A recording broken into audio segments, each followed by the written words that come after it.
Perfect शिजलं.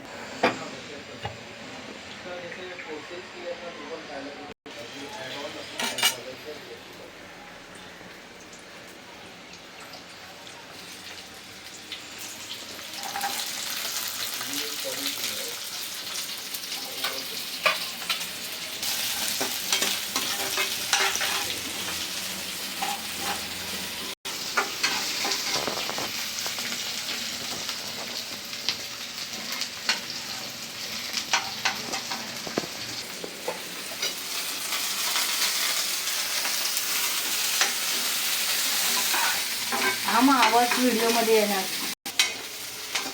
कांदा ना असं ब्राऊन झालं ना, हलकं ब्राऊन म्हणजे ऑलमोस्ट ट्रान्सपरंट झालेलं कांदे ना, तर मग आपण खोबरा टाकायचा. खोबरा अर्धा वडा घेतला, वडा म्हणजे अर्धा वाटी. आपण खरपूस काढून घ्यायची ढोवळ सफेद ठेवता नाही. सफेद ठेवलं काय म्हणजे वाटा पांढरा दिसतो. त्याच्यामुळे परत ब्राऊन घेऊया. खोबरा भाजून घेते मी.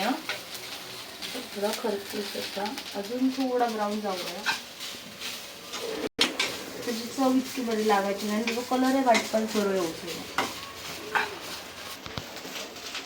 आता कांदा ट्रान्सपरंट पण झाला. आता मी बंद करते. पेटीत काढून घे.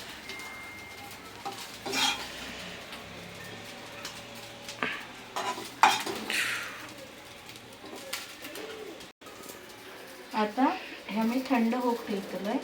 थंड झाला का मग मिक्सरला लावून घेतो. मग प्रोसेस बाकीची तुमका पुढे दाखवेल.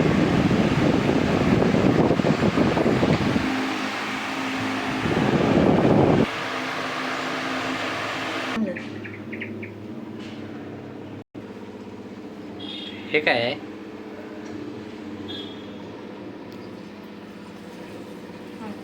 जिरा, तेल, जिरा त्याच्यानंतर आता मी त्याच्यात टाकतोय कांदे. कांदे टाकले म्हणजे तो ब्राऊन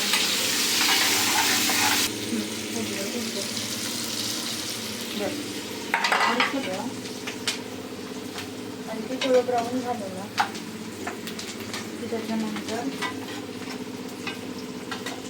जे कांदा ब्राऊन झालं त्याच्यामध्ये हिंग, मालवणी मसालो, हळद, गरम मसालो, तुम्ही किचन किंग पण टाकू शकता आणि कस्तुरी मेथी आवडीनुसार.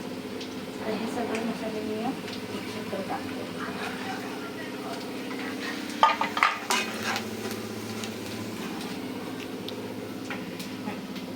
टोमॅटो टाकायचे, नाहीतर मग मसाला खाली जळता. टोमॅटो टाकल्यावर कसं पाणी सुटतं त्याचं. आणि चवीनुसार मीठ टाकायचं. तुम्ही कमी खाताय जास्त खाताय त्या हिशोबाने मीठ टाकायचं.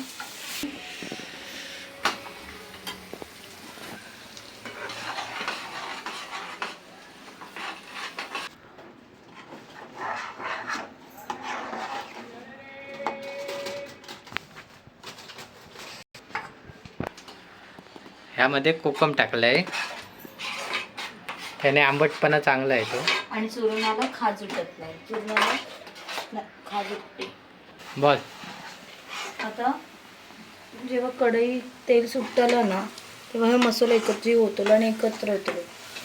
मग ह्याच्यानंतर असं जेव्हा स्टेप होता तेव्हा तुम्ही उकडलेले चुरण टाका बॉईल केलेले आणि परत. आणि त्याच्यात तुमच्याकडे गरम पाणी टाका. थंड पाण्याने चव येणार नाही, गरम पाण्याने थोडी बरीच चव येतं आणि कट पण येतं.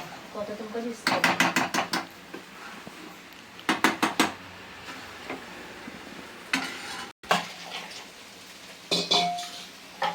त्याच्यात पाणी टाकून घेतलं, गरम पाणी.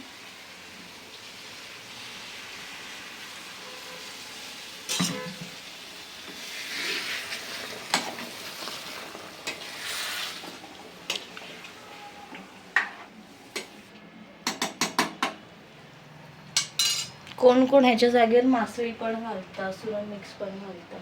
तुम्ही तसा पण घालून खाऊ शकता. अप्रतिम चव येतात. कोथिंबीर टाकलं आणि थोडी 2 मिनटं उकळी गेली का मग गॅस बंद केली की झाली चुरणाची भाजी रेडी. बस.